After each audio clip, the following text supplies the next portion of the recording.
Eles estão completamente perdidos. Eles perderam o rumo. Eles estão com as mãos vazias. A caneta do Moraes não tem tinta nos Estados Unidos, não vale para os Estados Unidos. Ela não é mais forte também do que a caneta do Trump. Fala pessoal, sejam bem-vindos. Começando mais um vídeo recheado de informações importantíssimas. Mas antes, inscreva-se agora mesmo no canal, deixe o seu like e compartilhe esse vídeo com o máximo de pessoas. Assim você vai estar me ajudando demais. Giro na tela e notícias a seguir.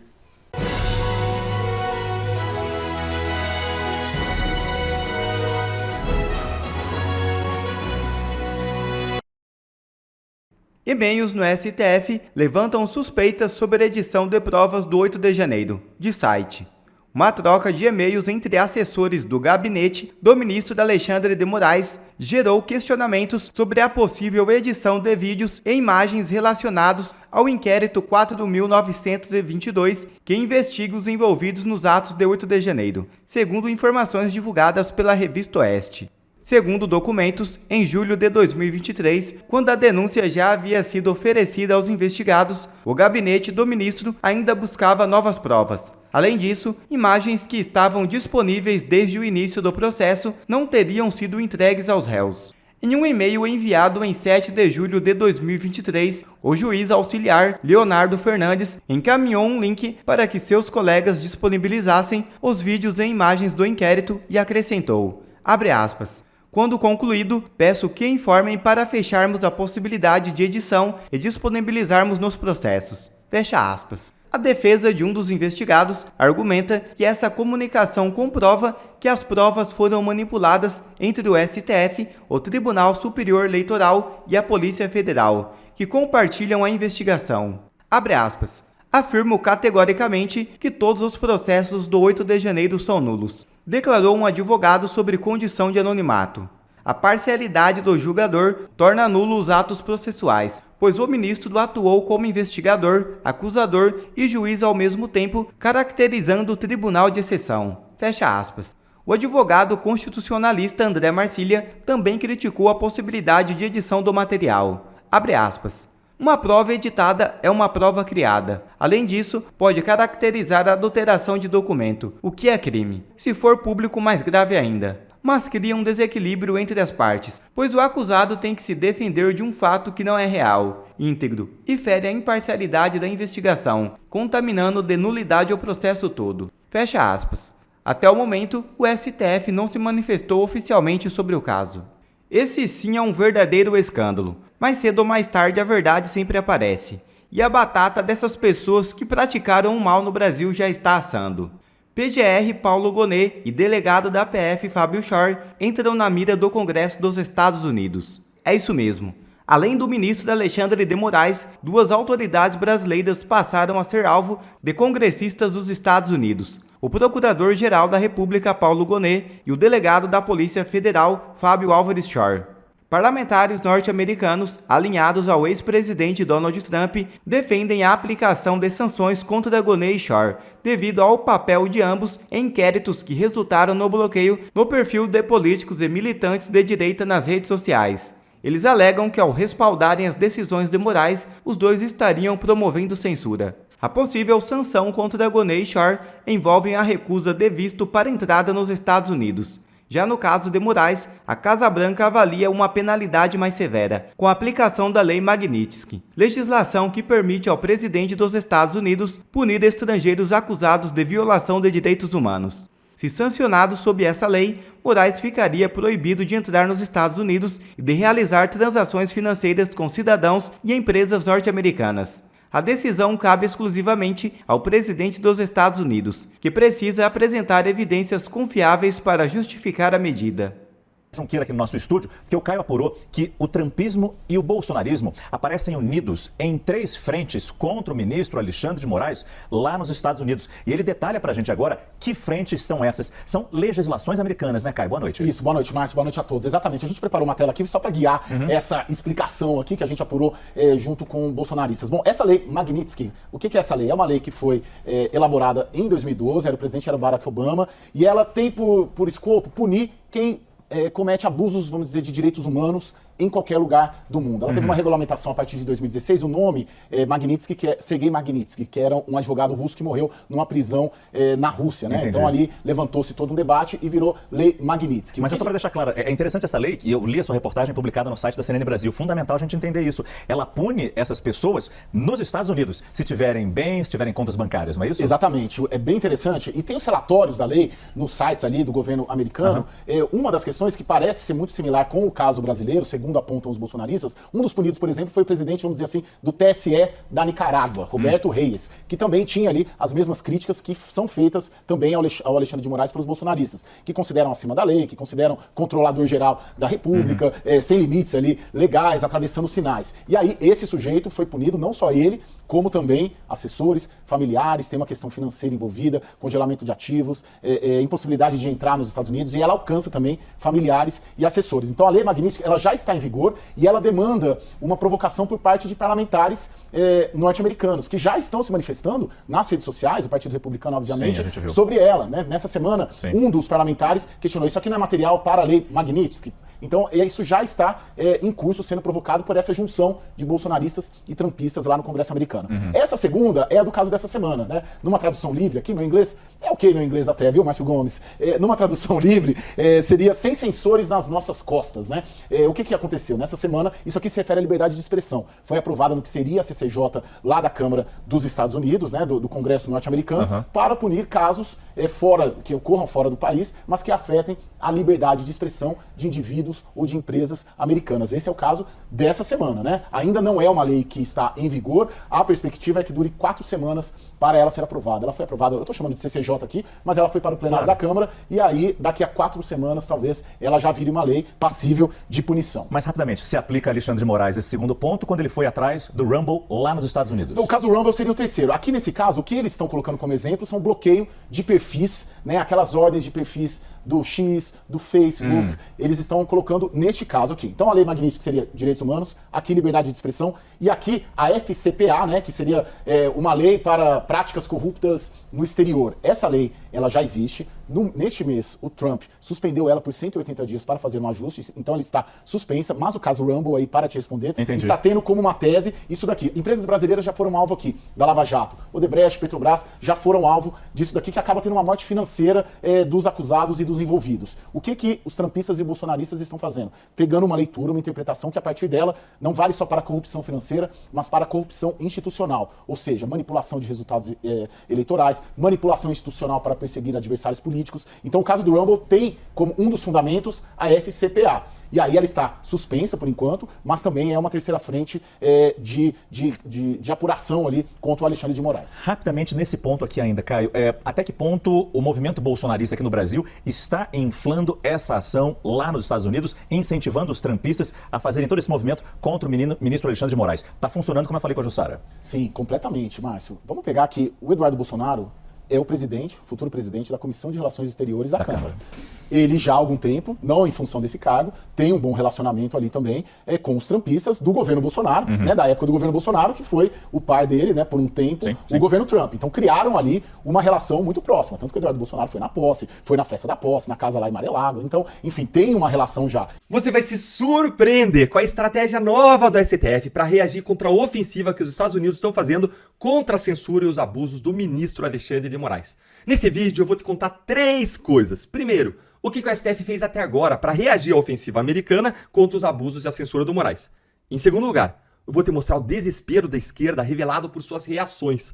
E em terceiro lugar, você vai se surpreender com o que o STF decidiu fazer agora que ele viu que ele está sem saída. Qual que é essa nova estratégia então que o STF vai adotar a partir de agora para reagir às ações americanas? Vamos lá que nesse vídeo você vai se divertir, você vai amar, porque eu vou te mostrar muita coisa. E eu vou começar resumindo para você o que aconteceu nessa semana, para você se situar, porque aconteceu muita coisa explosiva que vai nos ajudar muito a conter os abusos do STF. Essa semana começou quente com o avanço de um pacote de 3 medidas dos Estados Unidos contra os abusos do STF, que incluiu um pedido de sanções econômicas contra Moraes, a visita de senadores americanos ao Brasil e a votação de um projeto para caçar o visto do Moraes, para ele não entrar lá nos Estados Unidos. O vídeo sobre isso aqui no canal, você vê aí na tela, esse vídeo chegou a quase 1 milhão de views. E se você não viu, você tem que ver. Vou deixar para você na tela e também na descrição aqui no final. Me conta aí nos comentários se você já viu esse vídeo, para eu ver quantos de vocês estão acompanhando aqui o canal. Aí no mesmo dia, na terça-feira, aconteceu algo bombástico. Uma juíza da Flórida disse que a Rumble e a Trump Media, uma empresa do próprio presidente Trump, não precisam obedecer à ordem do ministro Alexandre de Moraes, que elas consideram censura. Uma ordem ilegal, abusiva. A juíza disse não vale aqui dentro dos Estados Unidos. E aí, como eu mostrei para você aqui no canal, a Daniela Lima, ela divulgou isso como se fosse uma vitória do Moraes. Gente, isso aqui foi ridículo, foi vergonhoso. O enquadramento que ela deu é pura desinformação, como eu provei por A mais B aqui no canal, num vídeo que eu também vou deixar na descrição para você ver. E muita gente agradeceu esse vídeo porque ajuda a entender como que a imprensa militante atua e opera. Aí, como a gente tinha avisado, o caldo engrossou. E na quarta-feira, olha aí o que aconteceu. A Comissão Judiciária da Câmara dos Estados Unidos aprovou o projeto para cassar o visto de Moraes, que depois dessa aprovação foi agora enviado esse projeto para o plenário, onde existe em tese uma maioria para aprovação, como eu mostrei também aqui no canal. E em seguida vai para a mesa do Trump, para a sanção presidencial e para valer. Aí, na tarde da mesma quarta-feira dessa semana, veio mais uma notícia bombástica, inesperada que está aí, que foi a nota da Secretaria de Estado americana, que é o Ministério das Relações Exteriores dos Estados Unidos, que foi replicada essa nota pela Embaixada Americana no Brasil com um recado direto e explícito para o Brasil. Foi uma nota muito dura, puxando a orelha do Brasil e dizendo que censurar americanos que vivem nos Estados Unidos é incompatível com valores democráticos e com a liberdade de expressão. Os Estados Unidos ainda cobraram respeito à soberania daquele país, os Estados Unidos, que foi violada porque o Moraes quer ser xerife do mundo e quer impor suas decisões, até mesmo lá nos Estados Unidos, para uma empresa americana, sobre perfis e posts de pessoas que moram no exterior, como o Alan dos Santos, pretendendo então realizar um banimento global de certas pessoas, o que é surreal. Gente, aí os ministros da STF ficaram atordoados. Foi um barata voa diante disso aqui. Eles que faziam piada sobre a vitória do Trump, olha aí, ó, piada sobre a vitória do Trump. Eles que brincavam sobre a possibilidade de cassação dos seus vistos no ano passado. Eles, os mesmos ministros, agora eles ficaram preocupados. Bateu o desespero neles. E a porta-voz oficial do STF, quem é? Quem é? A porta-voz oficial do STF. Eu não estou me referindo aqui à assessoria de imprensa do STF, mas sim a ela, Daniela Lima, é claro. Ela apareceu e neste vídeo aqui, ela disse que os ministros estavam preocupados e ela esboçou a primeira reação, a primeira estratégia de reação dos ministros, que foi simplesmente surreal, inacreditável, é de rir. Os ministros ficaram pensando como que eles podiam usar força, como eles podiam mostrar força e atingir interesses dos Estados Unidos. E, ridiculamente, eles insinuaram por meio da sua porta-voz que as medidas dos Estados Unidos poderiam impactar os processos de extradição de bandidos que foram feitos pelos Estados Unidos. Ou seja, os Estados Unidos pedem extradição de bandidos que estão aqui no Brasil para eles prenderem, para levar para os Estados Unidos e manter as prisões lá. E aí os ministros insinuaram que as medidas americanas poderiam impactar os processos de extradição. Gente, aí eles chegaram ao cúmulo do ridículo. Por quê, Deltan? Primeiro porque os Estados Unidos vão dar de ombros para isso. Esse não é um instrumento verdadeiro de pressão. Eles vão dizer, tá bom, vocês querem ficar com bandido aí no Brasil? Então pode ficar. Tem muito bandido aí já mesmo no comando do país, né? Fiquem aí com mais um aí. Segundo, que o STF não pode interferir nos processos de extradição, porque diferente de políticos, em tese, os ministros têm que seguir a lei. Então eles não têm margem de liberdade para não extraditar ou para decidir diferente do que a lei diz. Ah, Deltan, mas eles fazem. Realmente, aí você tá certo, você me pegou. Eles fazem mesmo. É um absurdo. E é igualmente absurdo eles ameaçarem fazer algo ilegal. Só que fica ridículo quando isso não tem efeito nenhum para os Estados Unidos. Os Estados Unidos vão dar de ombro por isso aí.